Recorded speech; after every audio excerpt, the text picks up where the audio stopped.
आज स्विट्जरलैंड में अमेरिकी और ईरानी डेलीगेशन के बीच हाई लेवल टेक्निकल बैठक हो रही है। बैठक इसलिए हो रही है क्योंकि जैसा कि हम सब जानते हैं कि ईरान, इजराइल और अमेरिका के बीच लगभग 3 महीने से ज़्यादा से वॉर चल रही है और उसी के शांति प्रोसेस को लेकर जो पीस टॉक है उसको लेकर आज स्विट्जरलैंड में एक बड़ी बैठक थी। इस बैठक में क्या कुछ हुआ है, हमारी साथी रितु हमारे साथ मौजूद हैं ये बताने के लिए। इसके अलावा आगे की प्रक्रिया क्या है, आज जो बैठक हो रही है उसमें क्या बातें निकलकर सामने आई है, साथ ही बात डोनाल्ड ट्रंप के धमकी की भी करेंगे कि कैसे एक तरफ शांति समझौते को लेकर स्विट्जरलैंड में दोनों देश अमेरिका और ईरान बैठ के बातचीत कर रहे हैं, लेकिन उसी समय दूसरी तरफ जो अमेरिका के राष्ट्रपति हैं डोनाल्ड ट्रंप, वो ईरान को धमकी दे रहे हैं कि अगर हमारी ये बात नहीं मानी तो दोबारा से ज़ोरदार हमला करेंगे। तो सबसे पहले हम रितु से समझेंगे कि आखिर इस बैठक में जो स्विट्जरलैंड में अभी चल रही है उसमें क्या कुछ बातें निकल कर सामने आई हैं। रितु, सबसे पहले हम समझते हैं कि इस बैठक से अभी तक क्या जानकारी आई है। यहाँ पे आज 21 जून है, आज की तारीख 21 जून है और स्विट्ज़रलैंड से काफ़ी विजुअल्स आ रहे हैं जो कि स्क्रीन पे भी आपको दिखाई दे रहे होंगे। वहाँ पर हम ये देख सकते हैं कि जो हाईलाइट पूरा रहे हैं वो जेडी वांस रहे हैं, अमेरिका के उपराष्ट्रपति, और उनके साथ 2 और अमेरिकन रिप्रेजेंटेटिव गए थे, विटकॉफ भी गए थे और साथ में जेड कुशनर भी गए थे, जो कि पूरे शुरुआत दौर से ही इस पूरे सीज़ फायर की जो भी नेगोशिएशन हो रही है ये दोनों लोग मौजूद रहे हैं। इसमें हम ये चीज़ देखें कि 2 मीडिएटर्स थे, एक कतर और दूसरा पाकिस्तान। तो इन लोगों से भी पहली बात है कि एक ऐसे कक्ष में ये सारे लोग बैठे जिसमें ईरान के भी डेलीगेशंस थे, अमेरिका के भी डेलीगेशन थे, साथ ही साथ कतर के भी रिप्रेजेंटेटिव थे और पाकिस्तान के भी रिप्रेजेंटेटिव थे। तो इन चारों लोगों की ब्रीफली एक कमरे में बैठकर मुलाकात हुई है। उसके बाद अलग अलग भी इनकी मीटिंग हुई है, क्योंकि कतर और पाकिस्तान दोनों मीडिएशन की भूमिका में हैं इस पूरे बातचीत में। तो कतर के साथ अमेरिका की अलग से मीटिंग हुई है और कतर के साथ ईरान के डेलीगेशंस की अलग मीटिंग हुई है और वहाँ से कुछ बातें सामने निकल कर आ रही है। पहली बात ये है कि जो मामला फंस रहा है लेबनान पर, वो अभी तक जो भी हमने मीडिया रिपोर्ट्स पढ़े हैं, जैसा कि हमने अल जज़ीरा को भी पढ़ा, तो अल जज़ीरा के मुताबिक हम ये देखते हैं कि जो लेबनान पर कन्फ्यूज़न बनी हुई है और ईरान की साइड से ये दावा किया जा रहा था कि लेबनान में जब तक से चीज़ें नॉर्मलसी तक नहीं पहुंचेंगी तब तक से हम इस चीज़ को पक्का डील नहीं मानेंगे। और इस बात का भी जिक्र उन्होंने बार बार किया है कि वो इजराइल से उम्मीद करते हैं, जेडी वांस ने ऐसा उम्मीद किया है कि सारी चीज़ें लेबनान में जो चीज़ें हो रही हैं हिजबुल्लाह और इजराइल के बीच में वो चीज़ें ठीक हों। लेकिन अभी तक लेबनान में नॉर्मलसी वापस नहीं आई है, क्योंकि मीडिया रिपोर्ट्स ये चीज़ बता रही हैं कि अभी भी इजरायली फोर्सेस सदर्न लेबनान में मौजूद हैं। तो पहला ये है। दूसरा स्ट्रेट ऑफ हॉर्मुज को लेकर, क्योंकि सेंटर पर एक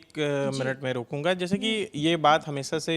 ईरान की तरफ से ये जो मांग है ये की जा रही थी कि ये जो सीज़ फायर है ये लेबनान में भी लागू होगा, लेकिन हमने जब देखा कि पिछले बार जब बातचीत हुई थी, एमओयू पर साइन हुआ था, तो उसमें भी जो 14 शर्तें ईरान की तरफ से, वो जो एमओयू की जो शर्तें आई थी उसमें एक पॉइंट ये भी मेंशन था कि हम सीज़ फायर सिर्फ ईरान में नहीं, लेबनान के लिए भी हम मांग करते हैं कि ये सीज़ फायर जो है वो लेबनान में भी लागू हो। लेकिन हमने ये देखा कि खबरें आई कि उसके बाद भी इजराइल के तरफ से लेबनान में हमला किया गया और आज भी थोड़ी देर पहले ये खबर आई है कि इजरायली आर्मी की तरफ से ये कहा गया है कि वो अपना जो वहाँ के हेड हैं वो बात करते हुए अपने सोल्जर से वो कह रहे थे कि बहुत नाजुक है ये जो लेबनान और हिजबुल्लाह को लेके, लेबनान और इज़राइल को लेके जो सीज़ फायर की बात है ये अभी बहुत नाजुक स्थिति में है और हम तैयार हैं आगे के लिए भी, अगर कुछ होता है तो हम हमला करेंगे। ऐसी खबरें सामने आ रही हैं। तो अब एक चीज़ जो खबर सामने आई है ये भी कि इसी को लेकर ईरान ने स्ट्रेट ऑफ हॉर्मुज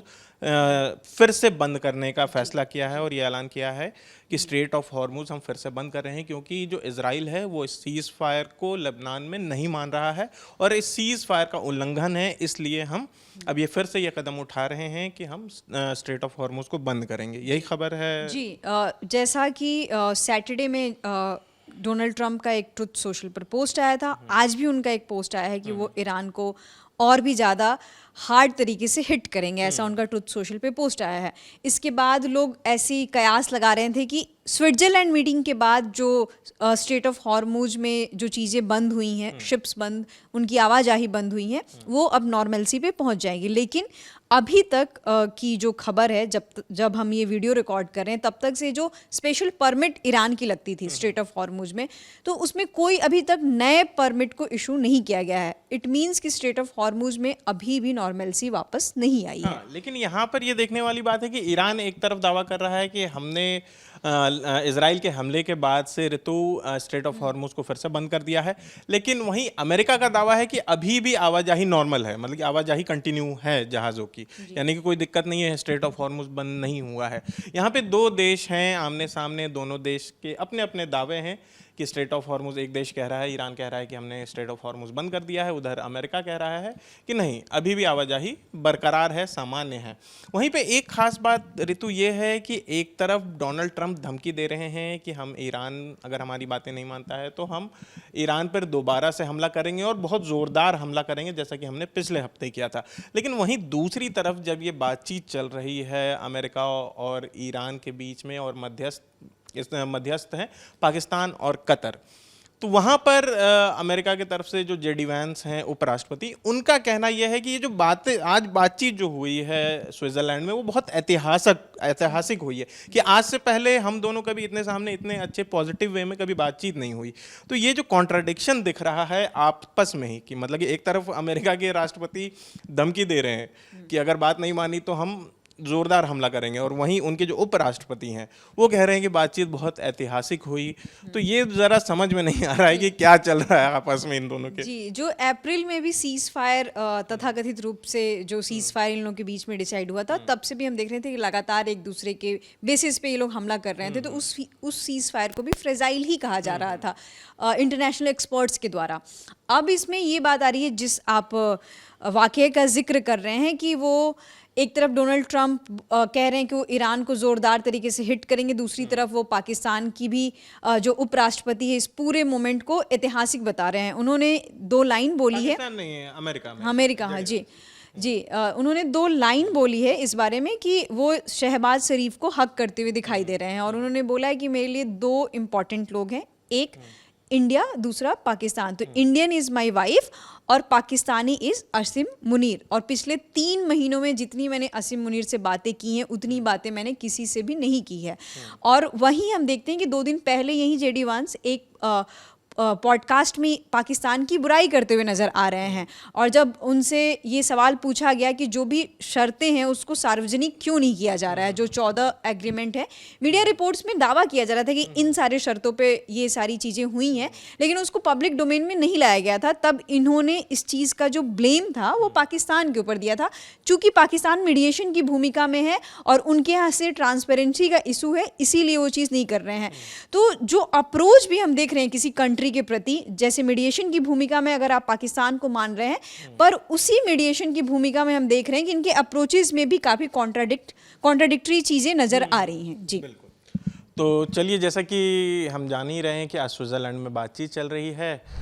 ईरान के तरफ से, वहाँ के संसद के स्पीकर मोहम्मद कालिबाफ और वहाँ के जो विदेश मंत्री हैं अब्बास अराक्ची हैं, अमेरिका की तरफ से उपराष्ट्रपति जेडी वैंस वहाँ पे गए हुए हैं, साथ ही जो ख़ास दूत हैं मिडिल ईस्ट में अमेरिका के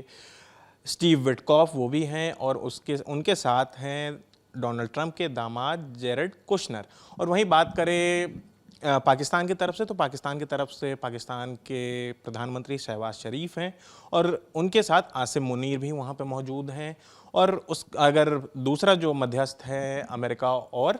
ईरान के बीच में, वो है कतर के प्रधानमंत्री